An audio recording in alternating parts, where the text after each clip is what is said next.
Hello guys, welcome back to my new channel photography world.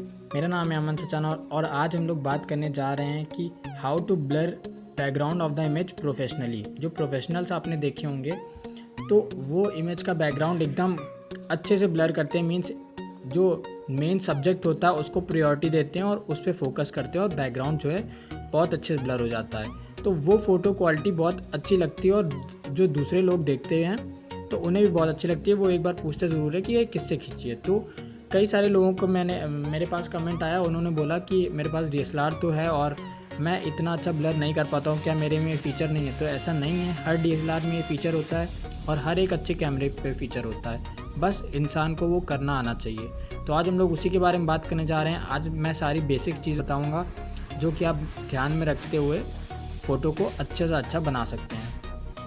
तो पहले मैं आपको बता दूं, इस टाइम मेरे पास निकॉन D3200 DSLR है और जो मेरा लेंस है वो 18 से 55 mm का सबसे छोटा लेंस है। कोई मेरे पास बड़ा लेंस नहीं है, हर लेंस से हो जाता है। कुछ लोग कहते हैं इस लेंस से इतना ज़्यादा नहीं होता, बट विश्वास मानिए इससे भी बहुत ज़्यादा अच्छा होता है, बस आपको करना आना चाहिए। तो चलिए हम लोग स्टार्ट करते हैं। सबसे पहले मैं आपको बता दूँ कि अगर आप लोग फ़ोटो शूट करते हैं तो मेरी राय है आपसे कि आप लोग एपर्चर मोड पे शूट करिए फ़ोटो। ए मोड पे लगाइए, क्योंकि ए मोड पे जो शटर स्पीड होती है वो ऑटोमेटिकली एडजस्ट होती है। आप देख सकते हैं ये 1 250 टू 320 ये लाइट के हिसाब से अपने आप चेंज हो रही है। तो इसका मतलब ये अपने आप शटर स्पीड चेंज होती है और ये जो कैमरे का सेंसर शटर स्पीड अपने आप चेंज करता है। तो आपको ये इस वाली बटन शटर स्पीड चेंज करने की ज़रूरत नहीं है। तो ये एक सही चीज़ है और इसके अलावा इसमें कई सारे फ़ायदे भी हैं। इस पर आप सारी चीज़ें मैनुअली सेट कर सकते हैं। और एक चीज़ मैं आपको और बता दूं, अगर आप लोग ऑटो मोड पे फ़ोटो शूट करते हैं तो प्लीज़ आप लोग मैनुअल मोड लगाइए।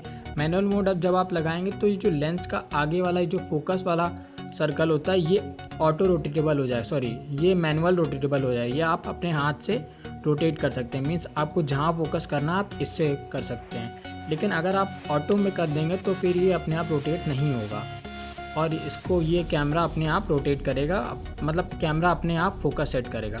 तो आप मैनुअल पे लगा दिए, VR को ऑन रखिए, वाइब्रेशन डिटेक्शन ऑन रहेगा तो फ़ोटो जो अगर डस्ट उड़ रही होगी तो डस्ट को कैप्चर नहीं करे, क्योंकि जो सेंसर होता है उनके कैमरे का, इस पर CMOS सेंसर लगा होता है और इसके आगे आने वाली हर छोटी से छोटी चीज़ को ये कैप्चर करता है।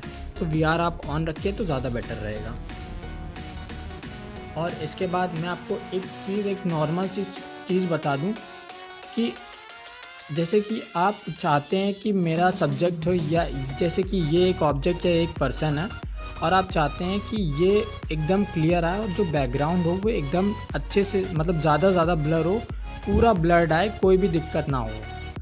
तो आप क्या करिए, आप हमेशा ध्यान रखिए आपके लेंस में जितना भी जूम हो, मीन्स आपके लेंस जितना भी बड़ा हो तो आप ज़्यादा से ज़्यादा जूम करिए और जो ऑब्जेक्ट हो या जो पर्सन हो उससे बोलिए कि लेंस से दूर चला जाए और आप फ़ोटो दूर से क्लिक कीजिए, मीन्स जूम करके क्लिक कीजिए, तो आपका बैकग्राउंड ज़्यादा ब्लर होगा।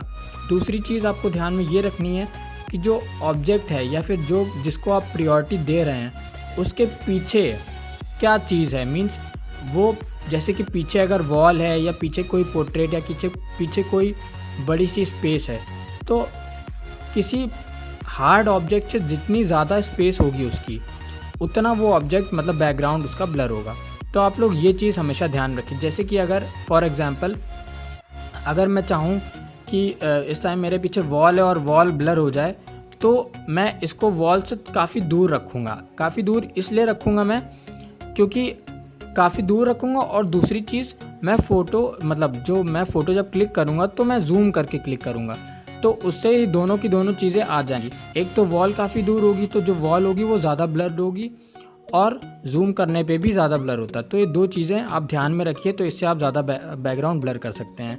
ये बेसिक है, आप ज़रूर ट्राई करिएगा, आपको देखिएगा, आपको खुद ही फ़र्क समझ में आएगा। तो ये तो मैंने बता दिया आपको क्या चीज़ें ध्यान में रखनी है। इसके बाद आपको कुछ अपने कैमरे में सेटिंग करनी पड़ेगी। जो आप ISO रखिए वो अपने हिसाब से एडजस्ट रखिए, मीन्स जैसी लाइट है उस हिसाब से। अगर आपको ISO के बारे में नहीं पता तो मैं आपको बता दूं, जितनी कम लाइट होती है उतना ज़्यादा ISO होता है। मीन्स जैसे कि सराउंडिंग में अगर आप डे लाइट पे शूट कर रहे हैं, एकदम काफ़ी लाइट है, वहाँ सनलाइट है, तो आप ISO 100 या 200 या 300 400 आप ऐसे रख सकते हैं। लेकिन अगर ISO अगर वहाँ पे काफ़ी कम लाइट है, जैसे कि जैसे जैसे लाइट कम होती जाएगी सराउंडिंग में, वैसे वैसे आपको आईएसओ बढ़ाना पड़ेगा। लेकिन आप एकदम हाई वन आईएसओ या फिर 6400 आईएसओ या फिर जो भी आपके में मैक्सिमम हो, आप अगर छोटा कोई नॉर्मल बेसिक डीएसएलआर यूज़ कर रहे हैं तो फिर उसमें हाई आईएसओ मत लगाइए, क्योंकि उससे थोड़ा डस्टी फ़ोटो आती है। और दूसरी चीज़, आपको मैनुअल फोकस रखना है। और अगर एक सिंगल ऑब्जेक्ट है, आप उस पर फोकस करना चाहते हैं, तो हमेशा मीटरिंग जो रखिए वो स्पॉट मीटरिंग पे रखिए।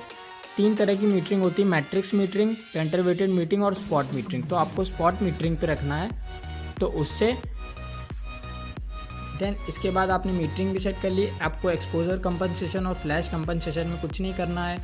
और वाइट बैलेंस मेरे हिसाब से आप हमेशा फ्लैश में रखिए, भले ही आप डे लाइट में शूट कर रहे हैं।